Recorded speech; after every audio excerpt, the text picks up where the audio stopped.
देखिए, कल तक हम लोग राजनीतिक और प्रशासनिक कारण देख चुके थे, आर्थिक कारण भी देख चुके थे, सामाजिक सांस्कृतिक कारण भी हम समझ चुके थे। अब जो हमारा चौथा पॉइंट है वो हमारा क्या है? सैनिक कारण। हम लोग आपको पहले ही बताया कि सेना को भी प्रॉब्लम था। अवध के मामले में हमने बताया था ना कि जब अवध का विलय किया गया था, सैनिक कारण और तत्कालिक कारण अलग है। सैनिक कारण भी देखिए, सेना पहले से भी दुखी थे, हम इन सारी चीज़ों को बताएंगे। जैसे सेना को टाइम पर सैलरी नहीं मिलता था, अंग्रेजों के टाइम में भी सेना को टाइम पर सैलरी नहीं मिलता था, वेतन भत्ते में भी उसको बहुत देरी होता था। ये छोड़िए, अगर अंग्रेज का सिपाही है और भारत का सिपाही है तो अंग्रेज के सिपाही को जो पदोन्नति है वो आराम से ऊपर ऊंचे पोस्ट तक जा सकता था, और ये जो भारत के सिपाही है उनको ऊंचा पोस्ट तक जाने के लिए प्रमोशन नहीं मिलता था। तो प्रमोशन की सुविधा केवल अंग्रेज के सिपाही को था, भारत के सिपाही को नहीं था। और दूसरा बात है, सैलरी में भी फर्क था। भारत के सिपाही को सैलरी कम मिलता था और अंग्रेज के सिपाही को सैलरी ज़्यादा मतलब कि सेना में भी नस्ली भेदभाव था। देखिए, और दूसरा बात समझिए, कहता है कि सिपाहियों को उनके जाति धार्मिक पहचान संबंधी चिन्ह को धारण करने से रोका गया। मेरी बात को समझिए, एक और प्रॉब्लम क्या था? पहला प्रॉब्लम क्या देख रहे हैं कि उनका सैलरी में अंतर था। सैलरी में अंतर आने के बाद साथ ही साथ जो प्रमोशन था, प्रमोशन में भी किसको प्रमोशन किया जाएगा? ऊंचे पोस्ट पर कौन जाएगा? अंग्रेज जाएगा, भारत के सिपाही नहीं जाएंगे। और उसके बाद दूसरा जो कंडीशन देखते हैं कि जाति पहचान से रोका जाता था। रोका, जाति या धार्मिक पहचान कर लीजिए, धार्मिक पहचान धारण करने से रोका जाता था। इसका मतलब है कि मान लीजिए कोई हिंदू है, होता है ना अक्सर कि हिंदू है तो हम कभी वो गले में लॉकेट वगैरह पहन लिए, कोई कड़ा पहन लिया, है ना, कोई जनेऊ धारण कर रहा है, करते हैं ब्राह्मण और क्षत्रियों में तो अक्सर जनेऊ का जो परंपरा वो चलता है। तो ब्रिटिश का ये कहना था कि जब आप सेना में आ जाते हो, आपका जो भी धार्मिक पहचान है वो आप अपने घर पर रख कर आओ, ये सब यहाँ नहीं चलेगा। यहाँ पर कोई ताबीज भी नहीं पहन सकता है, ना गले में पहन सकता है, ना या फिर बाह में भी नहीं पहन सकता है। जो आपका धार्मिक पहचान है, जो आपका जाति पहचान है, वो आप धारण नहीं कर सकते हो। इस वजह से भी ये दुखी थे। एक तो सैलरी नहीं दे रहा, ऊपर से हम अपना कुछ मतलब अलग से हम पहन भी नहीं सकते हैं, कुछ लोग बुरा मान जाते हैं इस चीज़ के लिए। और साथ ही साथ कहता है, इतना ही नहीं, एक अधिनियम बनाकर सैनिकों को समुद्र पार जाने से भी रोका गया। रोका नहीं गया, जाना अनिवार्य कर दिया गया।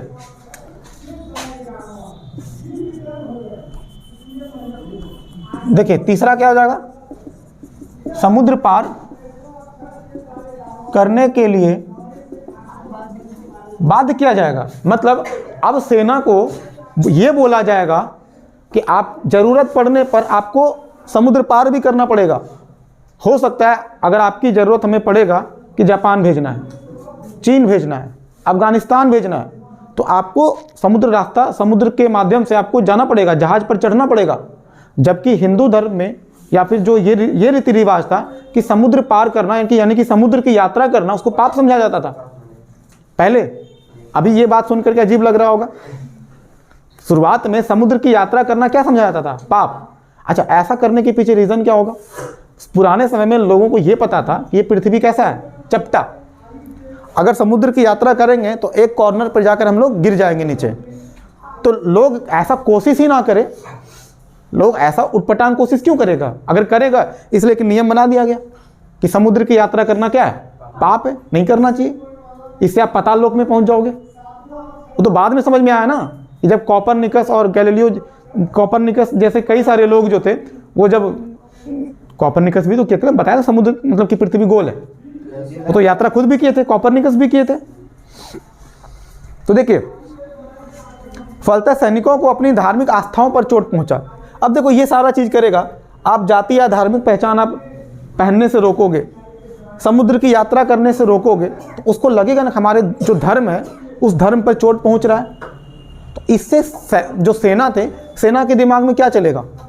उसको बुरा लगेगा, ये तो हमारे मामलों में जो है चोट पहुंच रहा है। और इसी वजह से वो असंतुष्ट होकर के, दूसरी तरफ ये सैनिक भी भारतीय समाज का एक हिस्सा थे, अतः यह नीति से भारतीय कृषक भी प्रेरित था। देखिए अंग्रेजों का जो 1857 की जो क्रांति थी, उस क्रांति का असर तो सेना पे हम लोग जो किसान थे उस पर तो पड़ा ही था। किसान तो नाराज थे ही, और ये जो सैनिक थे वो किनका बेटा थे? किसानों का। तो एक तो अपने फादर का भी सिचुएशन देख रहे थे, अपने फैमिली का सिचुएशन देख रहे थे, और अपने साथ भी जबरदस्ती होते हुए वो देख रहे थे। तो ऐसे में वो विद्रोह करेंगे कि नहीं करेंगे? वो अंदर से कुंठित थे, कुछ भी करने की आज़ादी नहीं थी। जैसे अभी किसी को लॉकेट पहनना है कि नहीं पहनना, वो उसका खुद का चॉइस होगा, हम क्यों रोकेंगे? वो आपकी मर्जी है। लेकिन सेना में देखिए, हालांकि जो अंग्रेज करते थे इसको डिसिप्लिन के लिए ऐसा करते थे वो, कि आपको डिसिप्लिन मेंटेन करना। अंग्रेज का ये कहना था कि हम नहीं चाहते हैं किसी का जाति और धर्म यहाँ पर दिखे। जब आप सेना का वर्दी पहन लेते हो तो सब एक जैसा दिखना चाहिए, उनका ऐसा मानना था। अभी भारत सरकार भी वही चीज़ अपनाई है, पता है कि नहीं आपको? जो भारत सरकार है, अभी देख ले, एग्जाम्पल दे रहे हैं आपको, जैसे मुस्लिमों में दाढ़ी रखने का रिवाज है ना, रिवाज, लेकिन जो आर्मी ज्वाइन करते हैं वहाँ पर देख लीजिए, बराबर क्लीन शेविंग करने को बोला जाता है ना, कि आपको हमेशा क्लीन शेव करके रहना पड़ेगा। मतलब कई सारे सेना का जो रूल है वो आपको वहाँ पे लगाना पड़ेगा। देखिए ये सारा जितना भी चीज़ बताए, इसी चीज़ को आराम से आप लिखिए लैंग्वेज में, हेडलाइन डालना इसको, सैनिक कारण लिखिए। भारतीय सिपाहियों के वेतन भत्ते, वेतन कौमा भत्ते एवं वेतन कौमा भत्ते, भत्ते समझ रहे हैं ना? हाँ, खाने रहने के लिए भत्ते एवं पदोन्नति में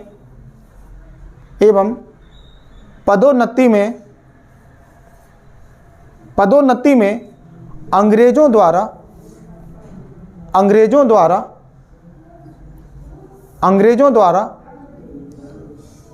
भेदभाव किया जाता था। अंग्रेजों द्वारा भेदभाव किया जाता था, तो साथ ही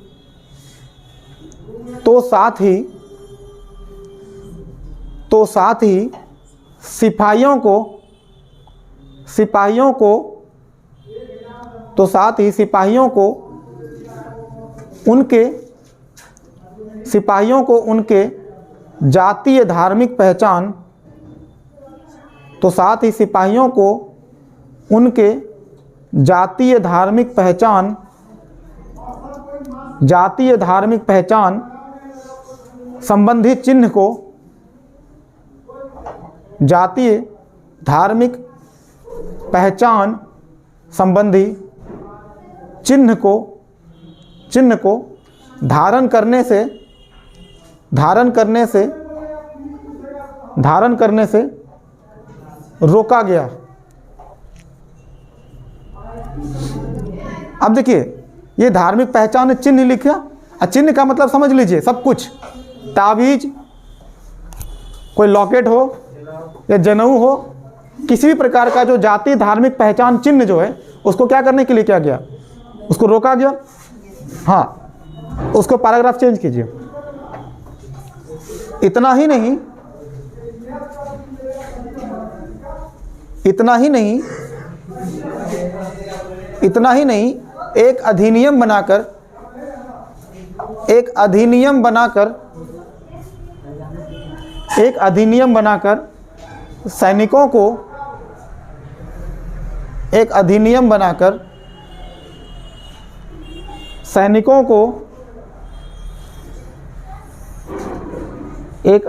बनाकर सैनिकों को समुद्र पार जाकर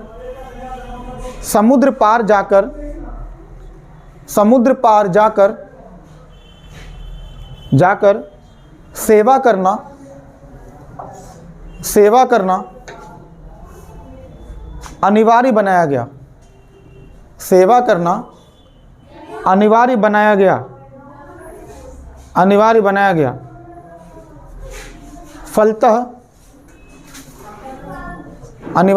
गया। फलतः सैनिकों को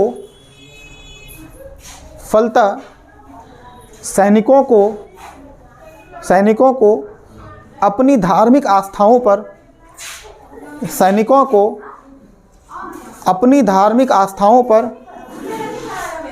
अपनी धार्मिक आस्थाओं पर चोट का अनुभव हुआ।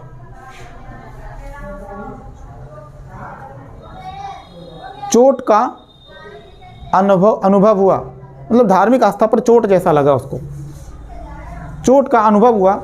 उन्हें लगा कि ब्रिटिश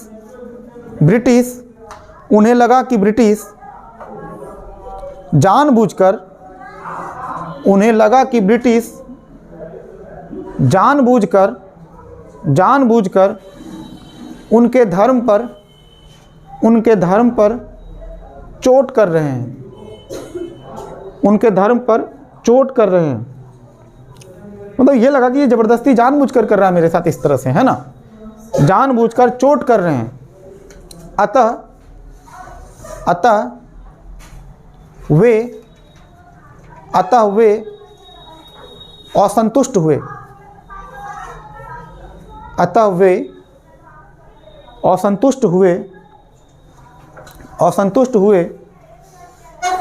दूसरी तरफ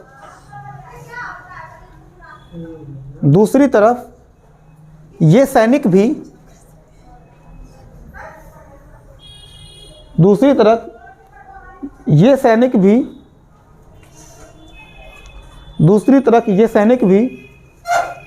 भारतीय समाज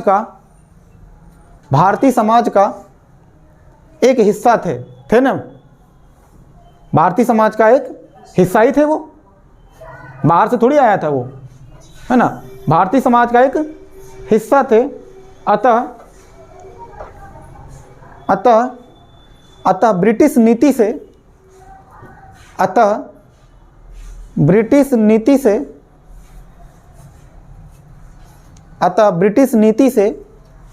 जितने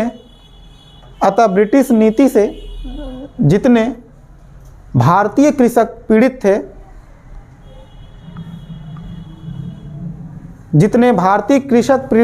थे, उतने ही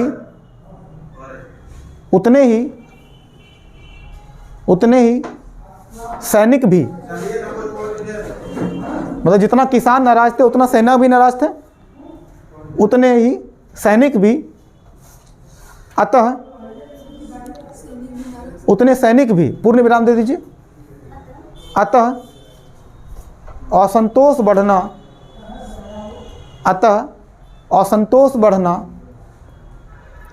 स्वाभाविक ही था।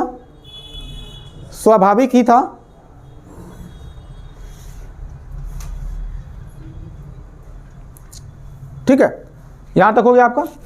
अब समझते हैं हम लोग तत्कालिक कारण। अब देखिए तत्कालिक कारण तो वही चर्बी वाले कारतूस का जो मामला आपको हम बताए भी थे शुरू में। देखिए विद्रोह का तत्कालिक कारण क्या था? चर्बी वाले कारतूस का प्रयोग का मुद्दा। अच्छा, वो जो चर्बी मतलब क्या? वो किसी जानवर का मांस था, मतलब चर्बी वो किस चीज़ का इस्तेमाल होया था? गाय और सूअर का। और वो जो बारूद होता था, जो बंदूक था, बंदूक के अंदर जो बारूद रखा, जो चर्बी से खींचना पड़ता, वो जो चमड़ा जैसा होता था ना, उसको दांत से खींचना पड़ता था, उसके बाद उसमें बारूद भरा जाता था, तब चलाया जाता था। देखिएगा पुराना एक फिल्म है मंगल पांडे, जो आमिर खान की मूवी है, आप देखिएगा उसमें पूरा दिखाया गया है करते हुए कि कैसे चर्बी वाला कारतूस से कैसे उसमें बारूद वगैरह भरा जाता था। तो चर्बी वाला कारतूस जो था वो क्या था? हमारा तत्कालिक कारण था। लेकिन समझिए, वस्तुतः दमदम सैन्य छावनी से पहली बार इस कारतूस के प्रयोग की सूचना मिली थी। सबसे पहली बार ये सूचना कहाँ से मिला था?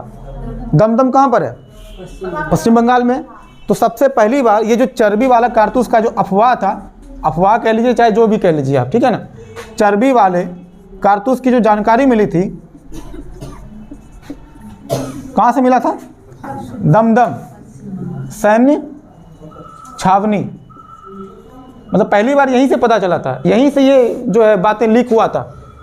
उस फिल्म में देखिएगा बड़ा अच्छे से लिखाया गया एक छोटा सा बच्चा है, मतलब वो जो दलित जाति से होता है, बच्चा नहीं मतलब बड़ा ही कह लीजिए आप, तो वो पानी पिलाने के लिए जाता है। मतलब पानी नहीं, मतलब हुआ हाँ नहीं, उनको आमिर खान को प्यास लगा होता है, पानी पीना था उनको, तो वो जाके लोटे में पानी भर के उसको दे दिया। आमिर खान पी लिए। अब पीने के बाद पूछते हैं कि तुम्हारा जाति कौन सा है, ठीक है, तो बोलता है कि हमारा जो जाति वो दलित के बारे में बताया। बस वो लोटा गुस्से से फेंक दिया, बोला कि ये दलितों का छुआ हुआ हम पानी कैसे पी सकते हैं, ये तो अछूत हो गया, हमको गंगा जल से पवित्र होना पड़ेगा। ऐसा फिल्म में दिखाया गया है। तो वो बच्चा क्या बोलता है, अभी आप मेरे हाथ का पानी जो पी रहे हैं उसके वजह से आपको लग रहा है कि आप अशुद्ध हो गए। वो जो डेली आप जो बंदूक चलाते हो और उसमें जो कारतूस भरा जाता है, उसमें जो कि गाय के चमड़ी का इस्तेमाल होता है, तब आपको बुरा नहीं लगता है? बोला फालतू की बात ना कर, निकलो यहाँ से। बोला मजाक नहीं करें, हम सच बता रहे हैं, हमने देखा है अपने आंखों से, उसमें गाय की चमड़ी का इस्तेमाल होता है। तो ये जो मामला था वहाँ से लीक फैला, तो उसके दिमाग में थोड़ा सा लगा कि कहीं सच तो नहीं बोल रहा है। तो जब वो पता किया तो बाद में लगा हाँ ये बात तो बिल्कुल सच है। अंग्रेजों से पूछा, क्योंकि मंगल पांडे को ब्रिटिश अधिकारी बहुत मानते थे, तो उन्होंने पूछा कि जो इसमें चर्बी वाला जो कारतूस होता है, क्या उसमें जानवर के चमड़ी का इस्तेमाल होता है? बोला हाँ बिल्कुल होता है। तो काओ का? बोला हाँ। जब वो श्योर हो गया तो बहुत नाराज हुआ था। आगे चल के देखिएगा कि फिर वहाँ से विद्रोह कैसे हुआ। देखिए फिल्मों में तो थोड़ा सा ड्रामेटिक दिखाया जाता है, तो हिस्ट्री की किताब पढ़ेंगे तो वहाँ पर देखिएगा वहाँ उतना ड्रामा नहीं दिखेगा। फिल्मों में तो हर चीज़ को बढ़ा चढ़ा के दिखाया जाता है ना, थोड़ा मनोरंजन अच्छा लगे, मज़ा आए पढ़ने देखने में। तो देखिए अब इसी चीज़ को लिख लेना आराम से, ज़्यादा कुछ है नहीं, 2-4 लाइन का है, लिख लीजिए। हाँ तत्कालिक कारण में लिखिए। मतलब सीधी सी बात है ना, लगा ये कि चलो भाई, अब जो सेना थे उनको पहले से डाउट था। देखिए मेरी बात को समझिएगा, एक तो पहले उसको धार्मिक पहचान धारण करने से मना किया गया, ऊपर से चर्बी वाला कारतूस का जो बात फैला तो उसको ये बात पक्का यकीन हो गया कि ये सच में अंग्रेजों का प्रपंच है, चाल है, षड्यंत्र है, हिंदू धर्म को भ्रष्ट करने का ये षड्यंत्र है। ये बात उनके दिमाग में अब सेट हो गया।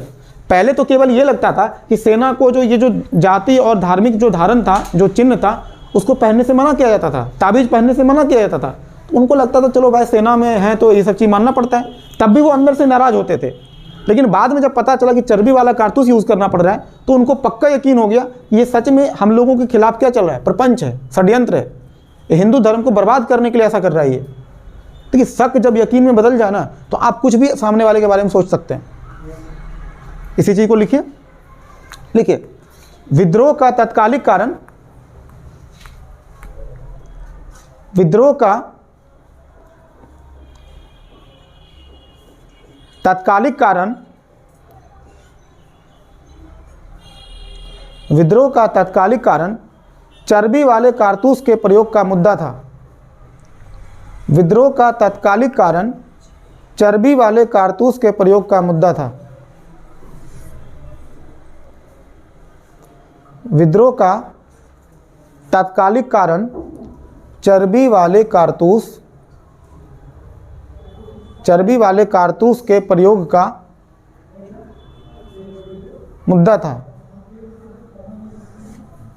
मुद्दा था। वस्तुतः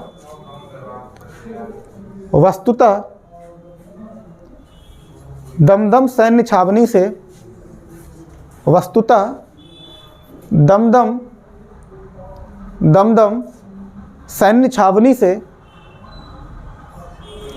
दमदम सैन्य छावनी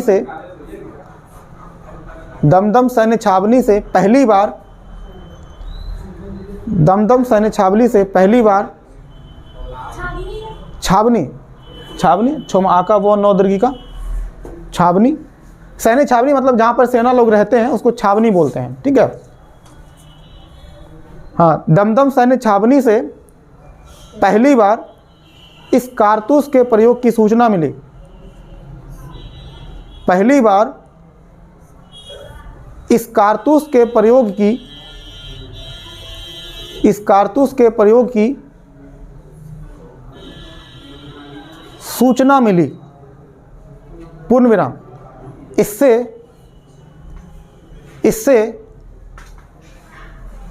इससे भारतीय सैनिकों को इससे भारतीय सैनिकों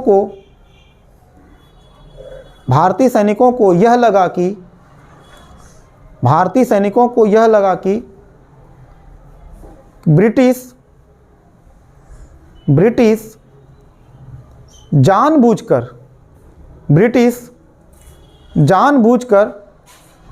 जानबूझकर उनके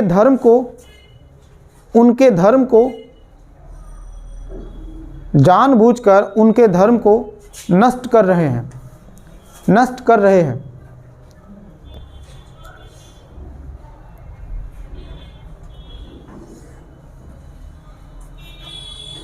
अब देखिए, ये था हमारा तात्कालिक कारण। इसके बाद का जो हमारा अगला टॉपिक है वो क्या है? प्रसार। ये जो विद्रोह है वो फैला कैसे, धीरे धीरे उनका फैलाव कैसे हुआ, समझिएगा ध्यान से। वो जो चार्ट बनवाए थे उसमें है ना प्रसार का, है ना टॉपिक। हाँ, तो अब पढ़ना है कैसे फैला ये दंगे कैसे हुआ। हाँ, नेतृत्व करता तो आपको एक तो वो चार्ट बता देंगे, आपको कहाँ से कौन कौन थे। पहले ये फैला कैसे वो बता देते हैं, उसके बाद अलग अलग क्षेत्रों के माध्यम से कौन कौन लीडरशिप कर रहा था। जैसे बिहार से कौन थे? वीर कुंवर सिंह। लखनऊ से कौन थे? बेगम। कानपुर से कौन थे? हाँ, क्या नाना? ठीक, नाना। लखनऊ को नानी घर नहीं बनाना है। प्रसार, हेडलाइन डाल लीजिए, प्रसार। देखिए, इसमें देखिए बोला गया है कि चर्बी वाले कारतूस के प्रयोग के विरुद्ध सर्वप्रथम प्रक्रिया कहां से शुरू हुई थी? बहारनपुर छावनी के सिपाहियों ने प्रदर्शित की थी। ये बहारनपुर कहाँ है? पश्चिम बंगाल।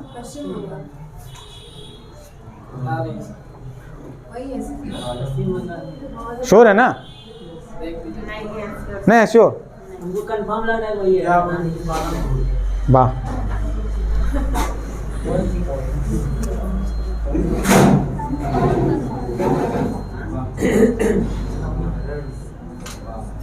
बहारनपुर यही है ना? बहारनपुर है। बहारनपुर मिल ही नहीं रहा। कीजिए, गूगल कीजिए, देखें बहारनपुर कहाँ है। हाँ, पॉज कर लीजिए वीडियो को, तब तक फालतू में लंबाई बढ़ेगा वीडियो का। पहले बहारनपुर ढूंढने देते हैं। हाँ, वो सहारनपुर है। हाँ, वीडियो को पॉज कर लीजिए थोड़ा देर, पहुंच नहीं पा रहे वहां तक। अरे निकलिए ना बाहर। क्या बंद ही हो गया था वो? चलिए देखिए, अब देखिए ये जो शुरुआत हुआ था इसका प्रसार का, वो कहाँ से हुआ था? बुरहानपुर, जो कहाँ पर है? मेरठ में, यूपी में पड़ता है। अब यहाँ पर मामला भाई मंगल पांडे, वहीं से कहानी स्टार्ट होगा। देखिए, जब सिपाही लोगों का ये कहना था कि जो आपका जो आदेश है, जो अंग्रेज़ों का जो आदेश था, वो मानने से इनकार कर दिए। बोले कि आपके ट्रेनिंग में जा करके ये जो चर्बी वाला कारतूस का जो इस्तेमाल है वो हम नहीं करेंगे। सारे जो सैनिक थे सब लोग मिल करके ये प्लानिंग किए कि आपके ये जो रूल रेगुलेशन है कि चर्बी वाला कारतूस ही करना पड़ेगा, वो हम नहीं करने वाले हैं, क्योंकि सबके दिमाग में सेट हो चुका था। तो देखिए, कहता है कि बहारनपुर छावनी के सिपाहियों ने प्रदर्शित की। उन्होंने फरवरी 1857 में, फरवरी 1800, देखिए ये डेट भी कभी कभी इंपॉर्टेंट होता है। फरवरी 1857 में ब्रिटिश अधिकारियों का आदेश मानने से इनकार कर दिया। बोला कि नहीं मानेंगे, आप बोलोगे भी तब भी नहीं मानेंगे, इनकार कर दिया।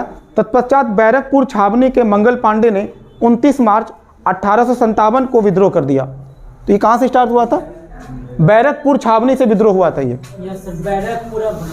ठीक है, अब देखिए सबसे पहला देखिए प्रदर्शन तो यहाँ से हुआ था ना, लेकिन बैरकपुर जो छावनी था, ये सब मामला लगभग सब यूपी में ही चल रहा है मामला।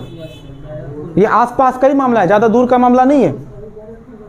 तो बैरकपुर छावनी से जो मंगल पांडे थे, उन्होंने 29 मार्च 1857 मंगल पांडे 29 मार्च 1857 को मंगल पांडे ने विद्रोह किया और अपने अधिकारी, सुनिएगा, अपने अधिकारी ह्यूसन एवं बग,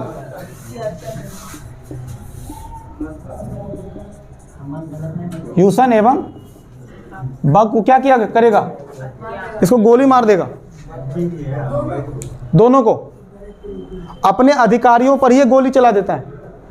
जब ये भी मंगल पांडे भी इनकार कर रहे थे कि चर्बी वाले कारतूस का हम प्रयोग नहीं करेंगे। इनका कहना था कि तुमको ज़बरदस्ती करना पड़ेगा, यूज़ कैसे नहीं करोगे, तो इनको भी टॉर्चर किया जाएगा, मंगल पांडे को भी।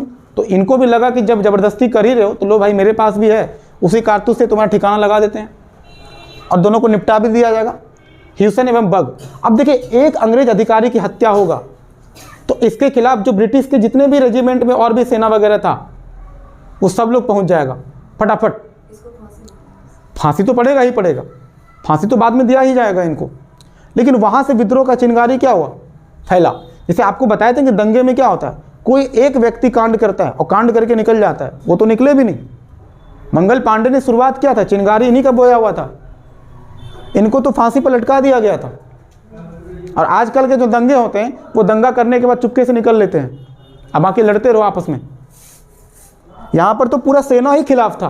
तो जब एक अंग्रेज अधिकारी की हत्या होगा तो सारे अंग्रेज के मतलब सारे जो सिपाही थे हम लोग, सभी लोगों का मनोबल बढ़ा कि अब अंग्रेजों के मतलब कि किसी भी बात को नहीं मानना है, चाहे कुछ भी हो जाए, और करेंगे ये धीरे धीरे विद्रोह करेंगे।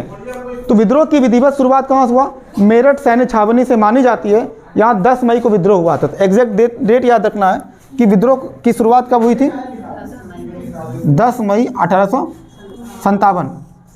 मंगल पांडे विद्रोह तो करेगा, ठीक है, लेकिन विधिवत शुरुआत की अगर बात करेंगे, इस 1857 की क्रांति की जो विधिवत शुरुआत का जो डेट पूछा जाता है एग्जाम में, वो ये वाला टिक करना है, 10 मई 1857 से अब ये धीरे धीरे सभी लोग एकजुट होना शुरू हो जाएंगे, ठीक है। तो 10 मई को विद्रोह हुआ। आगे चलकर बरेली से फिर दिल्ली से अलग अलग जगहों से लोग आएंगे और धीरे धीरे इस विद्रोह में क्या होते जाएंगे, शामिल होते जाएंगे। तो हमने क्या देखा कि चर्बी वाला जो कारतूस का जो मामला था वो कितना तेजी से फैला। तो ये भी जो विद्रोह हुआ था वो मामला कैसे था, धर्म का मामला था। और धर्म का मामला जब तेजी से पकड़ लेता है ना, आग जब सुलग जाता है, वो इतना जल्दी शांत होने वाला नहीं है। क्योंकि अंग्रेज अधिकारी भी स्वीकार कर चुके थे, तो ये गाय और जो सुअर है उसके चमड़ी का इस्तेमाल हुआ है उस कारतूस में, ठीक है। तो यही सारा जो बात है उसको आप लिखिए आराम से। कौन कंफर्म है ना, एक बार आप श्योर हो जाइएगा, क्योंकि बैरकपुर तो मेरठ में, ये समझ में आ गया। देखिए ठीक है, बुरहानपुर एक बार आप श्योर हो जाइएगा, गूगल में चेक। एमपी में, मध्य प्रदेश का जिला है, मैप में देख लीजिए, ठीक है। तो ये हमारा यूपी में हो जाएगा। फिर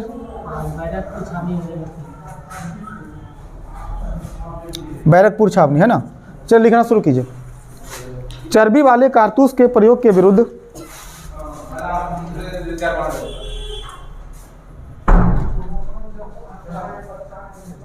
चर्बी वाले कारतूस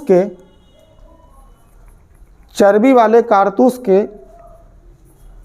प्रयोग के विरुद्ध चर्बी वाले कारतूस के प्रयोग के विरुद्ध सर्वप्रथम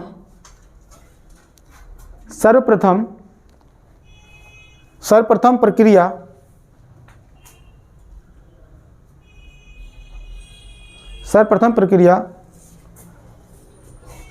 बहरानपुर छावनी के, बहरानपुर लिखिए, बहरान बो हो रोआका नौ परसुका रो, बहरानपुर छावनी के सिपाहियों ने प्रदर्शित की। सिपाहियों ने प्रदर्शित की। उन्होंने फरवरी 1857 में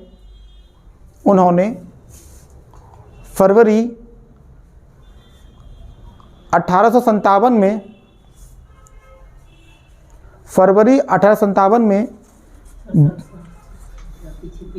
ज़्यादा स्पीड हो गया, अच्छा ठीक है, चर्बी वाले कारतूस के प्रयोग के विरुद्ध सर्वप्रथम प्रक्रिया बहरानपुर छावनी के सिपाहियों ने प्रदर्शित की। उन्होंने फरवरी 1857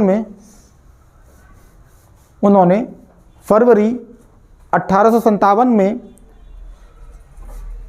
ब्रिटिश अधिकारियों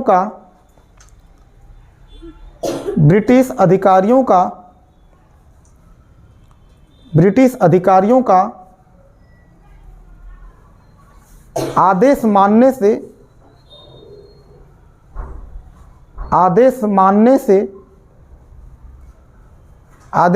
से इनकार कर दिया।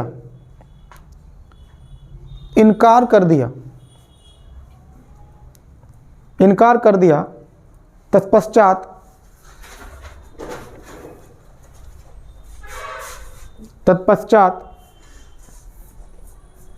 बैरकपुर छावनी के, अब देखिए बहरानपुर और बैरकपुर दोनों अलग अलग है, इसलिए दोनों को मिलाइएगा मत, ठीक है। तत्पश्चात तो सबसे पहले वहाँ पर अंग्रेज के अधिकारियों की बात मानने से इनकार कर दिया कि हम आपकी बात को नहीं मानेंगे। तत्पश्चात बैरकपुर छावनी के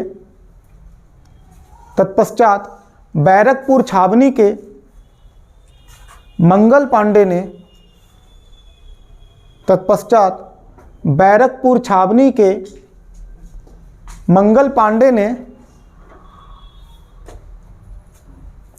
29 मार्च 1857 को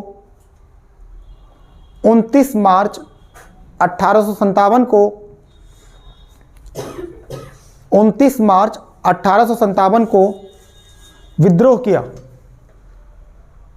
अगर एग्जाम में ये पूछ दे कि मंगल पांडे ने विद्रोह कब किया तो क्या होगा? 29 मार्च 1857 को विद्रोह किया और अपने अधिकारियों, अभी निपटाएगा अपने अधिकारी को, अपने अधिकारियों ह्यूसन लिखा हुआ यहाँ पर ह्यूसन एवं बग पर गोली चलाई। ह्यूसन एवं बग पर गोली चलाई जिसमें बग मारा गया और ये घायल ही रह गया, है ना।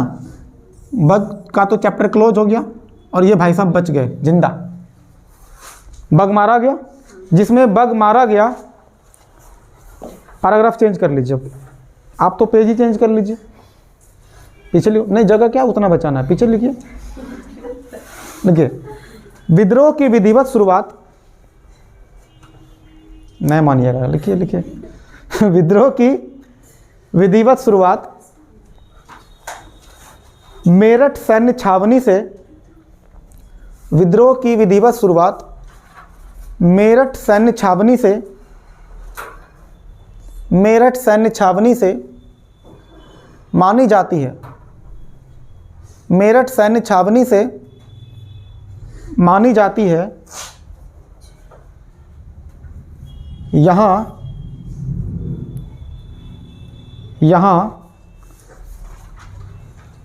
10 मई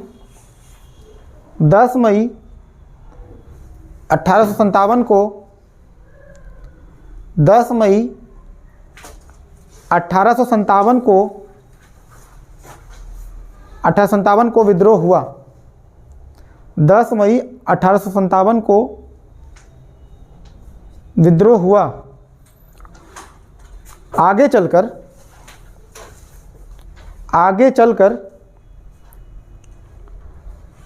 बरेली से, बरेली कहाँ पर है? यूपी में। हाँ, बरेली की बर्फी, क्या मूवी भी आई थी बरेली की बर्फी? हाँ चलिए ठीक है, बर्फी और झुमका दोनों हो गया है, समझ गए, बरेली आप जानते हैं।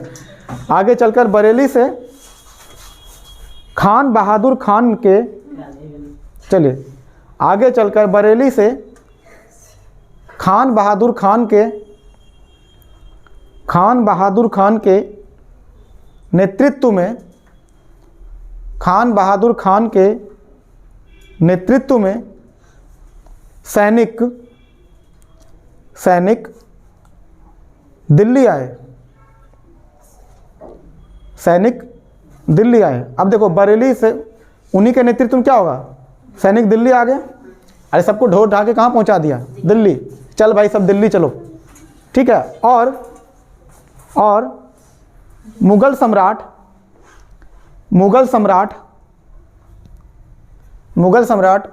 बहादुर शाह जफर को अपना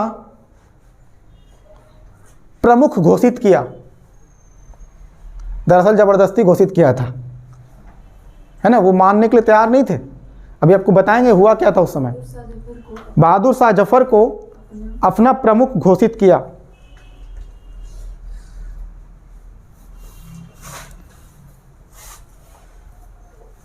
अब देखिए, अभी लिखाएंगे, एक लाइन और है, इसको पहले समझा देते हैं। तो जब ये खान बहादुर खान, ये जो गए यहाँ से बहादुर खान, ये बरेली से सारे लोगों को ढो करके कहाँ चले गए, दिल्ली जब गए थे तो जो बहादुर शाह जफर का जो किला था वहाँ पर चारों तरफ सेना अंदर जाने नहीं दे रहा था उनको। बोला अंदर क्यों जाना है, बोला हमें बहादुर शाह जफर से मिलना है, हमें बादशाह से मिलना है। बोला नहीं, बादशाह अभी आराम कर रहे हैं, बादशाह नहीं मिलेंगे आपको अभी। बोला आराम छोड़ो, अभी वो नहीं निकले ना तो फिर हम लोग कर्मकांड कर देंगे। इतने सारे देख रहे हो फौज, क्योंकि आपको याद है पहले पढ़ा चुके थे मुगलों का पतन। आप सोच लीजिए एक छोटा सा जगह का, मतलब एक बरेली का एक आदमी पूरा सेना लेकर के पहुंच गया है कहाँ, दिल्ली।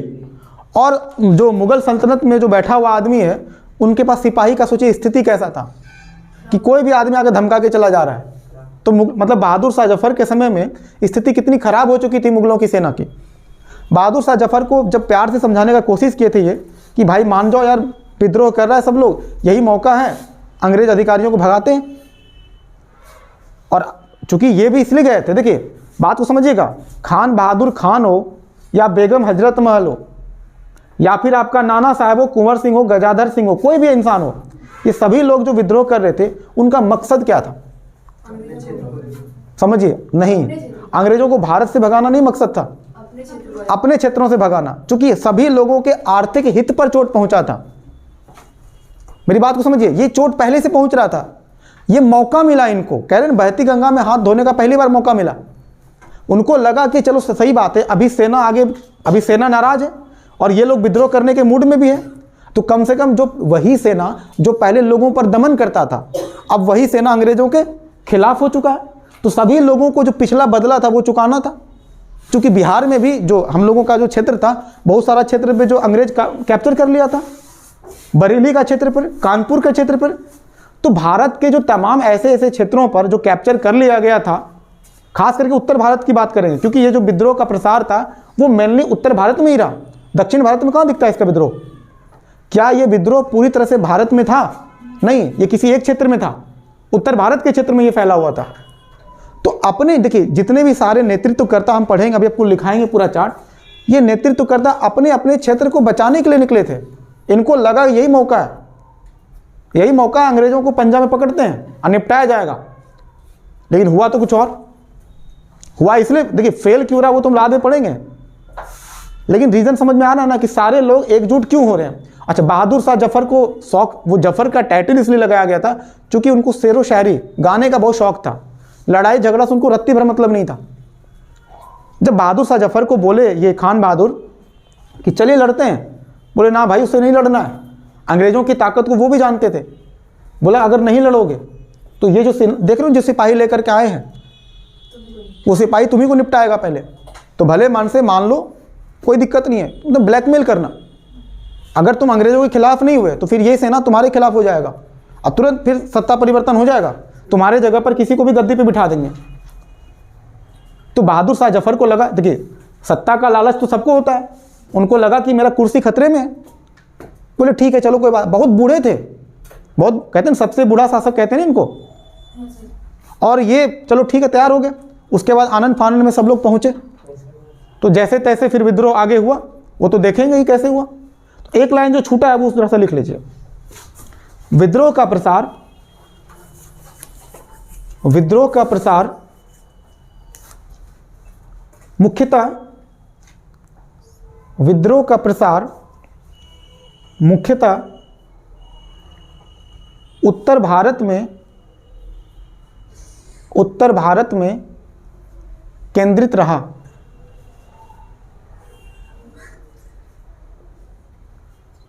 वजह समझ ही रहे आप सब चीज, है ना। अब जरा सा इसका जो पूरा लिस्ट है लिख दे बोर्ड पर, या फिर आप लोग बोलते जाएंगे लिखते चलिएगा। देखिए एक तरफ है नेतृत्वकर्ता, नेतृत्वकर्ता, और दूसरे तरफ जो आप डालिएगा वो डालिएगा कौन, जगह। मतलब नेतृत्वकर्ता इस तरफ लिखिएगा और इस तरफ लिखिएगा जगह, किस जगह से कौन थे। स्थान का नाम इधर होगा, यहां पर हो जाएगा स्थान। तो लिखिए पहला नंबर नेतृत्वकर्ता इधर होगा और यहां होगा स्थान का नाम, किस जगह से कौन थे, नेतृत्व कौन कर रहे थे उसके बारे में लिखा रहे हैं। सबसे पहला लिखिए लखनऊ, लखनऊ, इसका लिखिए बेगम हजरत महल, बेगम हजरत महल, बेगम हजरत महल। दूसरा कानपुर, कानपुर, कानपुर से कौन थे, नाना साहब। सर इसका कुछ और नाम है। हाँ हाँ लिखा रहे हैं, धोंदू पंत, धोंदू पंत। ये नाना साहब कौन था, अच्छा कभी कभी और देखेंगे। हाँ लक्ष्मीबाई का कौन थे, लक्ष्मीबाई के नाना जी थे शायद। हाँ चले वो वाला याद हो गया दोहा आपको ना, चले ठीक है। कानपुर से कौन थे, नाना साहब। तीसरा आरा, आरा समझ ना अपना, अपना बिहार, एकलौता और एकमात्र कुंवर सिंह। बीपीएससी का तो फेवरेट क्वेश्चन रहा है, खूब पूछा। अब बेचारा थक गया तो हाल फिलहाल 1-2 साल से नहीं पूछ रहा है।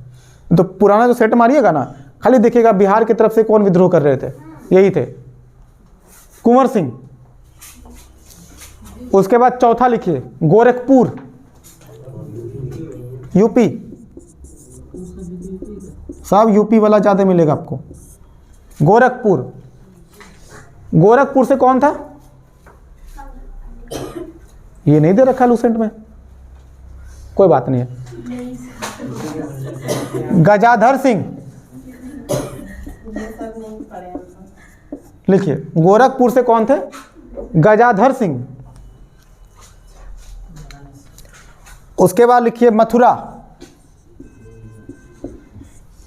जो भाई साहब यूपी पीसीएस का एग्जाम देते हैं ना, या ये लेखपाल वगैरह जो निकला है, उसको तो सारा रटना पड़ता है, एक भी नहीं छोड़ेगा।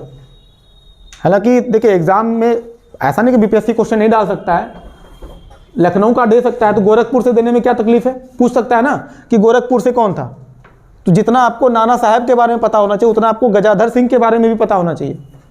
उसके बाद देखिए मेरठ, मेरठ से लिखिए कदम सिंह, सॉरी मथुरा, मेरठ बोल रहे हैं, मथुरा। मथुरा से कौन है, कदम सिंह।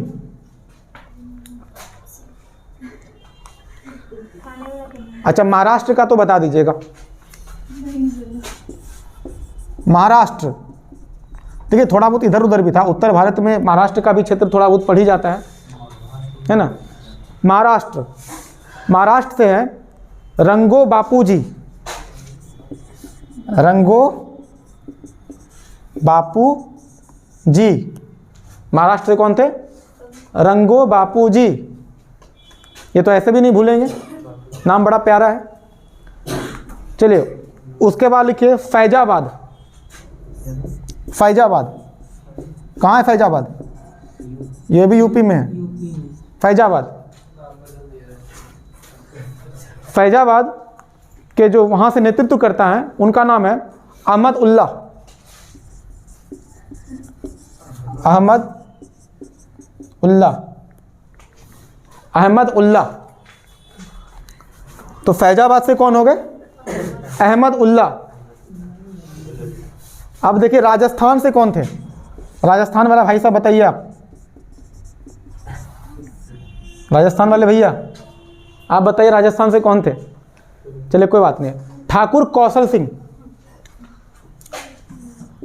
ठाकुर कौशल सिंह राजस्थान से, ठाकुर कौशल सिंह। उसके बाद लिखिए इलाहाबाद, इलाहाबाद, इलाहाबाद से कौन है? तो लियाकत अली, इलाहाबाद। और लास्ट लिखिए झांसी, ये तो सबको पता है, झांसी। झांसी से कौन हो जाएगी? रानी लक्ष्मी बाई। चले भाई इसका भी लिख ही देते भाई, क्या दिक्कत है जब सब लिख रहे हैं। तो वीर कुंवर सिंह। और लखनऊ से कौन हो गए? बेगम हजरत। और दिल्ली से तो खुद भाई साहब आ गए थे, बहादुर शाह जफर। ठीक है, अब जरा सा ये समझना है कि आखिर ये विद्रोह फेल क्यों हुआ, जो हमारा अगला टॉपिक है। टाइम है ना हमारे पास? बहुत टाइम है। आज समय ज़्यादा बड़ा लग रहा है नहीं? कोई बात नहीं, लगने दीजिए, वक्त ही है, कभी अच्छा कभी बुरा। पढ़ाई कहाँ किसी को बहुत अच्छा लगता है? लगता है? बस ये कभी कभी ही लगता है। चले अब समझना ये है, इतना सारा तामझाम तुम लोग देख लिए, सब जगह से अलग अलग लोग थे, मूड भी गर्म है ना? लेकिन उसके बावजूद ये विद्रोह जो है फेल हुआ। फेल होने के पीछे का रीज़न क्या है आपको आराम से बताएंगे। रीज़न, ये विद्रोह जो फेल हुआ उसका एक एक पॉइंट समझते चलना है और लिखाते भी जाएंगे। एक पॉइंट समझाएंगे और लिखना है, इसको छापते चलना है साथ साथ। देखिए सबसे पहला बात है कि विद्रोह का जो प्रसार था वो क्या था? सीमित था। क्या सभी जगह से था? पूरे भारत से हुआ था? क्योंकि ये जो विद्रोह था उत्तर भारत केंद्रित था, तो उत्तर भारत में तो सारे लोग क्रांति के मूड में हैं, लेकिन बाकी सब जगह ठंडा है। मद्रास ठंडा है, मैसूर सब ठंडा है। महाराष्ट्र से एक आदमी है ना, पूरा महाराष्ट्र थोड़ी लेके चल रहे थे वो। बिहार में भी जो वीर कुंवर सिंह थे तो क्या पूरा बिहार को लेके चल रहे थे? नहीं, वो आरा एक क्षेत्र के लोग मूड में थे। तो विद्रोह का प्रसार जो था वो बहुत बड़ा नहीं था, सीमित था। तो रीजन क्या है? विद्रोह का प्रसार क्या था? सीमित था। अतः ब्रिटिश सरकार को दमन करने में किसी प्रकार का दिक्कत होगा। जब सीमित क्षेत्र से कुछ लोग विद्रोह कर, जैसे मान लीजिए अभी आप लोग को पढ़ा रहे हैं, हम जैसे बोल देंगे कि कल से आपको टेस्ट लेंगे, अचानक से बोल दे कल आपको, या फिर आज ही क्वेश्चन पेपर ले आए और अभी 2 घंटा पढ़ाने के बाद सबको क्वेश्चन दे दिए, और लगा यार ये क्या तरीका है, 2 घंटा पढ़ाई भी किए, अब टेस्ट ले रहे हैं, 2 घंटा और पढ़ना पड़ेगा। 1-2 आदमी उसमें बोला सर मूड नहीं करा, टेस्ट नहीं देंगे, बहुत दिक्कत लग रहा है। कहीं कोई बात नहीं, चले जाइए। अब बाकी सब लोग कुछ नहीं बोल रहा है तो हमें दिक्कत होगा। जब कुछ ही लोग बोलेंगे, बाकी सब लोग खामोश रहेंगे, तो हमको दमन करने में दिक्कत होगा। चुपचाप फिर हम भी टाइट होकर के बोलेंगे। जब सब बैठ रहे हैं तो आप दोनों क्यों जा रहे हैं, बैठो चुपचाप। तो उस 2 आदमी को दमन करना मेरे लिए क्या हो जाएगा? बहुत आसान। और अगर ज़्यादा लोग बोलते तो हमें दिक्कत होता ना। सेम अंग्रेजों के साथ भी यही हुआ। तो चलिए छापिए पहला पॉइंट, लिखिए तो पहले पहला पॉइंट। ये फेल नहीं लिखना, बस ये लिखना है कि 1857 क्रांति की असफलता के कारण लिखना है। हेडलाइन क्या डालना है? असफलता के कारण। पहला पॉइंट लिखिए। अच्छा, हेडलाइन भी नहीं बनाया था, कोई बात नहीं, कहानी सुनने में तो अच्छा लगता ही है। चलिए, विद्रोह का प्रसार, विद्रोह का प्रसार, विद्रोह का प्रसार केवल केवल उत्तर भारत में, केवल उत्तर भारत में केंद्रित रहा, उत्तर भारत में केंद्रित रहा।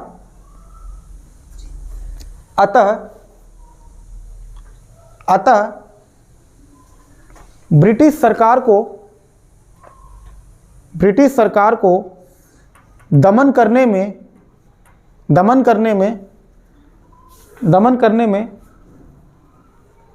आसानी हुई। यानी पहला पॉइंट क्या रहा कि सीमित प्रसार।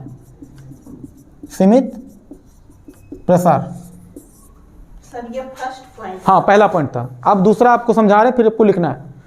क्योंकि देखिए दूसरा पॉइंट ये है कि सभी भारतीयों का समर्थन विद्रोही को मिला क्या? नहीं। विद्रोही को तो कुछ लोगों का ही सपोर्ट मिला ना, सभी लोगों का सपोर्ट मिला नहीं मिला। और जिसमें से कि बड़ी संख्या में शासक, जमींदार अंग्रेजों के ही पक्ष में थे। जो बड़े बड़े जो शासक थे, जो उस समय के भी जो जो भारत में और जो तमाम शासक थे, वो किसके फेवर में थे? जमींदार को कोई मतलब था? तो क्या जमींदार वर्ग, हम ये कह सकते हैं कि जमींदार वर्ग इस विद्रोह से दूर रहा? कभी कभी यही क्वेश्चन एग्जाम में पूछ देता है कि 1857 की जो विद्रोह से जमींदार वर्ग अपने आप को अलग रखा। बात समझ में आ रहा है ना? तो जमींदार को क्या दिक्कत है? उनको जमीन मिला हुआ था, उनको कोई टेंशन था? तो जमींदार अंग्रेज के खिलाफ होने का कोई वजह ही नहीं है। तो जमींदार वर्ग भी कोई मतलब नहीं था इस विद्रोह से। दूसरा बात, कई सारे जो राजवाड़े लोग थे उनको भी इस विद्रोह से कोई मतलब, देख रहे गिने चुने लोग पहुंच रहे हैं और बाकी लोग, जबकि इतने सारे तो लोग थोड़ी थे। बिहार में और भी तो कई सारे राजा होंगे। क्षेत्र पर कब्जा किया, बस समझिए, जिनके क्षेत्र पर कब्जा किए केवल वही लोग उसके लिए आवाज खड़ा किए, बाकी सब लोग शांति रहे। तो विद्रोह आगे, मतलब कि विद्रोह को दमन करने में अंग्रेजों को प्रॉब्लम होगा? नहीं होगा। तो यही बात को इसमें लिखिए आराम से। हाँ, दूसरा पॉइंट लिखिए। सभी भारतीयों का समर्थन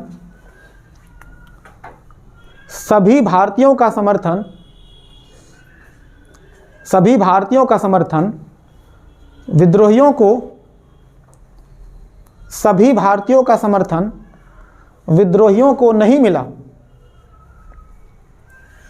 सभी भारतीयों का समर्थन विद्रोहियों को नहीं मिला। बड़ी संख्या में शासक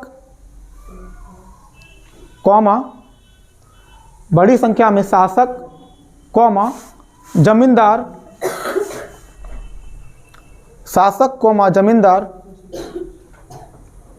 अंग्रेजों के पक्ष में रहा।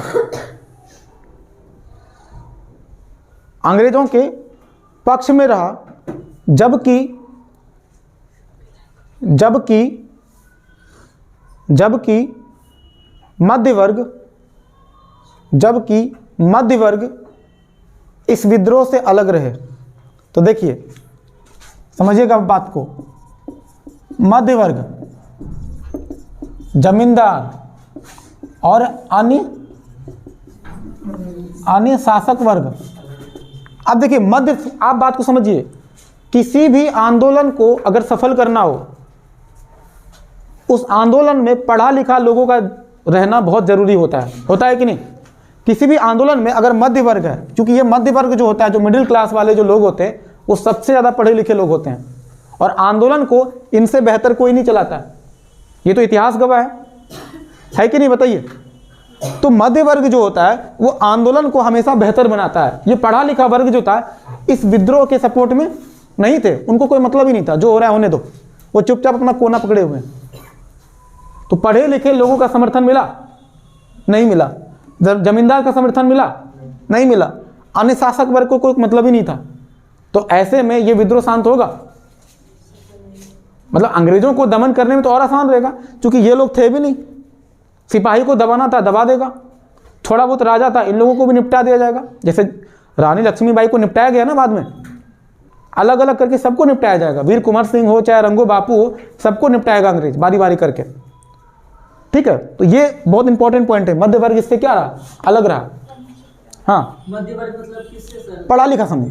मध्य वर्ग का मतलब जो पढ़ा लिखा समूह था। किससे अलग है सर?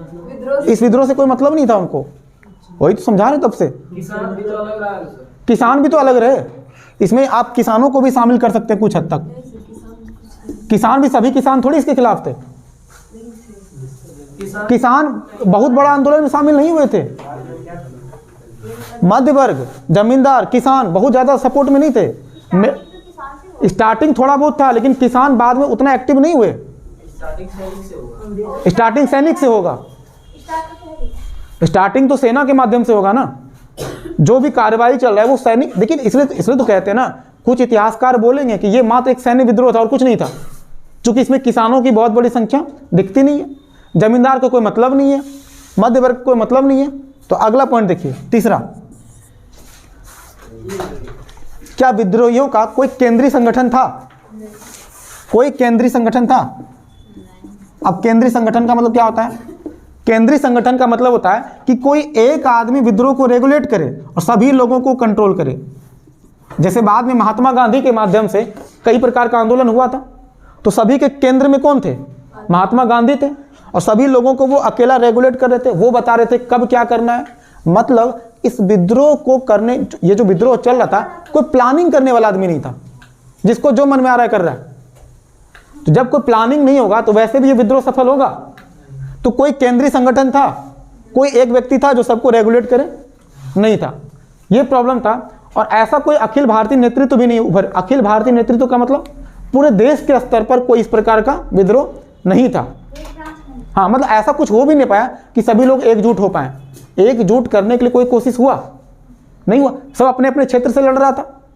तो मामला तो ये क्षेत्रवाद हो गया ना। ये तो यहाँ पर मामला क्षेत्रवाद है, सब अपने अपने क्षेत्र के लिए लड़ रहा है। जैसे अभी कुछ दिन पहले सुने होंगे कि अंग्रेजी बनाम हिंदी का झगड़ा हुआ था। जैसे असम में हिंदी वर्सेस असमिया का मामला चलता है, महाराष्ट्र में मराठी वर्सेस हिंदी का मामला चलता है। तो ये जो जैसे भाषा के स्तर पर जो झगड़ा होता है वो अक्सर क्या होता है? क्षेत्रवाद है ये। जैसे बिहारी लोग कहेंगे, बिहारी हो, राजस्थानी हो, या फिर जो यूपी के लोग हैं वो हिंदी बेल्ट के आते हैं, तो हम लोगों के लिए भाषा क्या हो जाता है? हिंदी। जबकि दक्षिण भारत हो या फिर महाराष्ट्र का जो क्षेत्र, वहाँ का लोकल लैंग्वेज चलता है। तो अभी जो त्रिभाषा फार्मूला जो भारत सरकार लागू करना चाह रही है, इस पर भी दक्षिण भारत के लोग नाराज हैं कि हिंदी आप क्यों अनिवार्य कर रहे हो, हम नहीं पढ़ेंगे, मेरी मर्जी, हम 3 भाषा कोई और चुन लेंगे। तो भाषा को लेकर के मामला हो, वो क्षेत्रवाद की बात है। यहाँ भी क्या हो रहा था? सब अपने अपने क्षेत्र के लिए लड़ रहा था। पूरा अखिल भारतीय स्तर पर कोई नहीं लड़ रहा था। तो अखिल भारतीय स्तर पर, ऑल इंडिया लेवल पे, अखिल भारतीय मतलब क्या होता है? All India. अखिल भारतीय स्तर पर कोई काम हो रहा था क्या? ऑल इंडिया लेवल पे कोई काम हो रहा था? कोई काम नहीं हो रहा था। यही बात को आप लिखिए। तीसरा पॉइंट। हाँ, तीसरा पॉइंट, विद्रोहियों का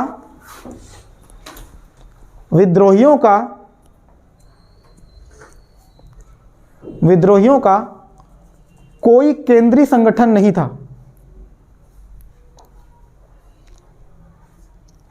विद्रोहियों का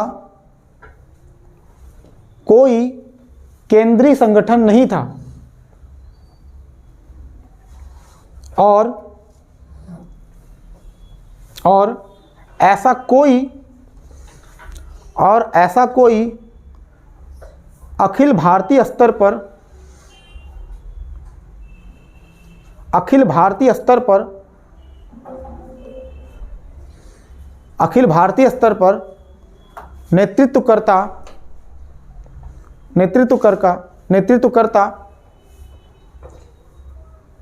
नेतृत्वकर्ता उभर कर सामने नहीं आए। मतलब कोई ऑल इंडिया लेवल पे कोई नेता था क्या? कोई नेता, सब अपने अपने क्षेत्र के लिए लड़ रहा था। अखिल भारतीय स्तर पर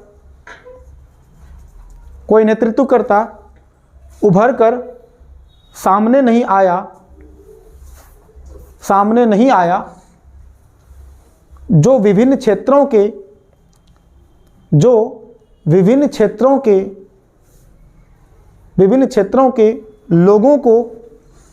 लोगों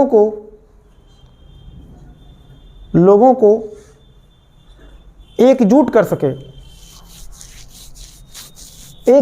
सके। अतः अतः अंग्रेजों को दमन करने में आसानी हुई। अभी देखिए किसान आंदोलन चल रहा था ना, 1 साल तक लगभग चला। किसान आंदोलन सफल क्यों हो पाया? उसके पीछे रीजन ये है क्योंकि अखिल भारतीय स्तर पर, जबकि देखिए ध्यान समझिएगा, किसान आंदोलन में पूरे भारत के किसान शामिल नहीं थे। किसान आंदोलन में ज़्यादातर पंजाब और हरियाणा के किसान शामिल थे और पश्चिमी यूपी का जो क्षेत्र होता है, यही लोग शामिल थे। टाइम ज़्यादा बीत गया लग रहा है, इसलिए भड़क रहा है ना, पढ़ते पढ़ते लगता है आज थोड़ा सा जवाब दे गया है शरीर। चलिए बहुत बढ़िया, पॉज कर लीजिए। चलिए थोड़ा अंधेरा में भी पढ़ लेना चाहिए कभी कभी, चूँकि लाइट तो अचानक से चल गया, और क्लास को कंटिन्यू कर लेते हैं, है ना। तो देखिए आप देखिए कि किसान आंदोलन जो सफल हुआ उसका रीज़न क्या था? रीज़न ये था क्योंकि अखिल भारतीय स्तर पर एक नेता था, उसके नेता का नाम क्या था? राकेश टिकैत। नाम सुने है ना? अरे फ्लैश जलाना पड़ रहा है, बताइए। राकेश टिकैत थे ना भाई। अगर ये राकेश टिकैत जैसे लोग नहीं होते, मतलब एक नेतृत्वकर्ता नहीं होता, तो क्या ये किसान आंदोलन चल पाता? मेरी बात तो समझिए, आंदोलन को चलाना कोई छोटा मोटा काम नहीं होता।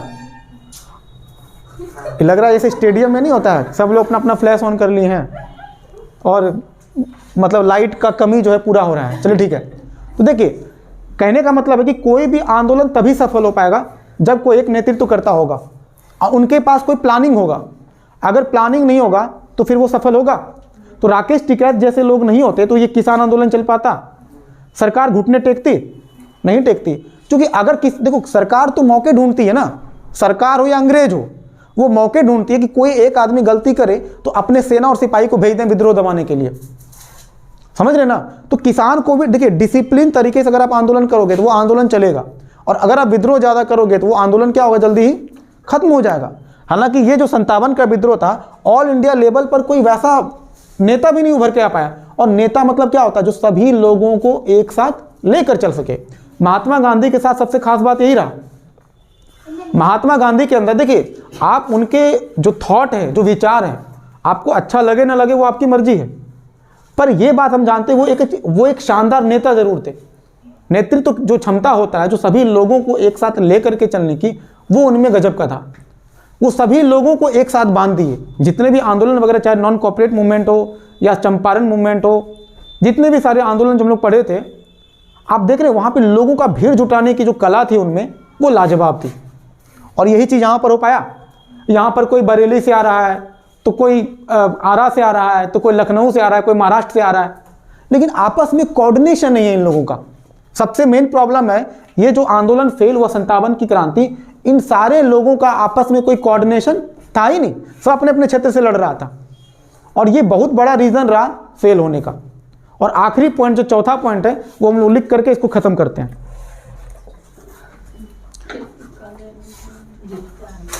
देखिए अंग्रेजों के पास हम लोग जानते हैं कि जो चौथा पॉइंट था, इनके पास अगर चौथा पॉइंट की बात बोले तो अंग्रेजों के पास जो योग्य कमांडर थे, बोलिए था कि थे कि नहीं? अंग्रेजों के पास जो कमांडर थे वो क्या थे? लाजवाब थे। इनके पास जो अस्त्र शस्त्र था वो भी बहुत बढ़िया था, तकनीक बढ़िया था इनके पास, तो विद्रोह को दबाने में इनको ज़्यादा प्रॉब्लम नहीं होगा। तो चल लिख लेते हैं पहले, फिर थोड़ा बहुत समझते रहेंगे इसको। लिखिए अंग्रेजों को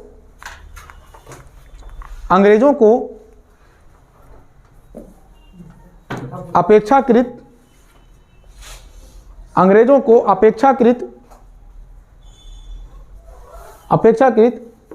योग्य कमांडर, कमांडर कौन होता है? जो सभी लोगों को लेके चले। कमांडर मतलब जो कमांड देने वाला मिले, है ना? नहीं बोलता था अंग्रेज लोग क्या, फायर, तो फायर जो बोलता था ना, वो जो पीछे से फिर फायरिंग होता था, तो जो सेना को लीड करने वाले वो क्या बोलते हैं? कमांडर बोलते हैं। तो अंग्रेजों को अपेक्षाकृत योग्य कमांडर, अपेक्षाकृत, हाँ अपेक्षाकृत ऐसे लिखते हैं, हाँ अपेक्षाकृत मतलब क्या? भारतीयों की तुलना में उनके पास जो योग्य कमांडर थे, है ना? हाँ अंग्रेजों को अपेक्षाकृत यौगिक कमांडर कॉमा कॉमा आधुनिक अस्त्र शस्त्र, आधुनिक अस्त्र शस्त्र, आधुनिक अस्त्र शस्त्र एवं एवं एवं संचार सुविधाओं का एवं संचार सुविधाओं का संचार सुविधाओं का लाभ मिला। संचार सुविधा मतलब क्या? कम्युनिकेशन। उन लोगों के बीच का जो कम्युनिकेशन था वो काफ़ी अच्छा था। मतलब उस समय कम्युनिकेशन में क्या चलता हो? वही चिट्ठी पत्री, टेलीग्राम, है ना? ये वाला टेलीग्राम नहीं जो ऐप यूज़ करते हैं, है ना? हाँ, पोस्ट होता था। संचार सुविधाओं का लाभ मिला। तो साथ ही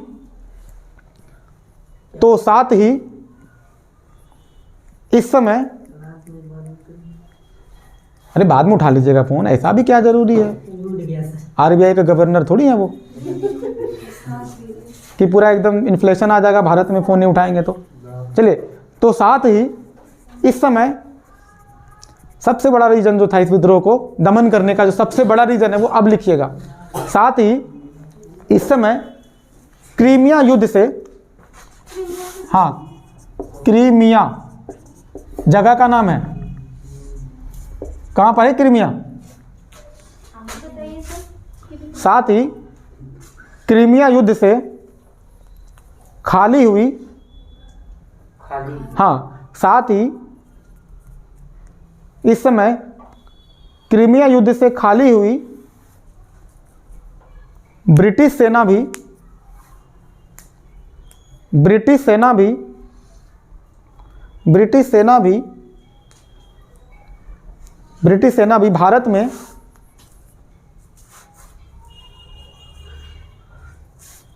भारत में ब्रिटिश राज्य की सहायता के लिए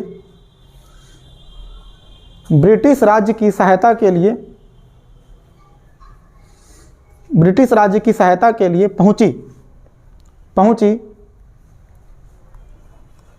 ब्रिटिश राज्य की सहायता के लिए पहुंची। फलतः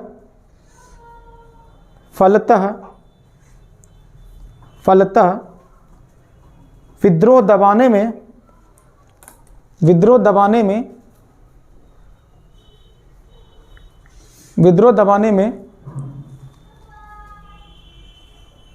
आसानी हुई। विद्रोह दबाने में आसानी हुई। उस समय क्रीमिया में युद्ध चल रहा था और जब वहां पर ब्रिटिश का जो सेना था, जब युद्ध जीत लिया था, वहां पे क्रीमिया कहाँ पड़ता है? यूरोप का निचला हिस्सा आप देख रहे हैं ना, यूरोप का जो रसिया से बाउंड्री जो टच करता है, जो क्रीमिया रसिया सब आसपास देखिएगा, मैप देखिएगा, वहां पे मिलेगा आपको क्रीमिया। तो हाँ भाई, क्रीमिया का जो क्षेत्र था, तो वो क्रीमिया का जो क्षेत्र में जो लड़ाई हुआ था उसमें ब्रिटिश सेना जीत चुका था और वो सिपाही फुर्सत में था। एंड टाइम पर वो लोग भी भारत पहुंच रहा था। जब भारत पहुंचा तो देखा यहाँ पर ऑलरेडी युद्ध छिड़ा हुआ है। तो उस समय जब सेना का संख्या ज़्यादा होगा तो विद्रोह दबाने में क्या होगा? आसानी होगा। कहते हैं जब आपके पास लठैत की संख्या ज़्यादा हो तो किसी को भी निपटा दोगे आप आराम से। ठीक है, तो आज का टॉपिक हम लोग यहीं ख़त्म करते हैं, क्योंकि लाइट भी खत्म हो गया है। नेक्स्ट जो कल पढ़ेंगे, इस 57 की क्रांति का परिणाम क्या हुआ, हम लोग वो देखते हैं। ठीक है, तो बंद कर लीजिए वीडियो को।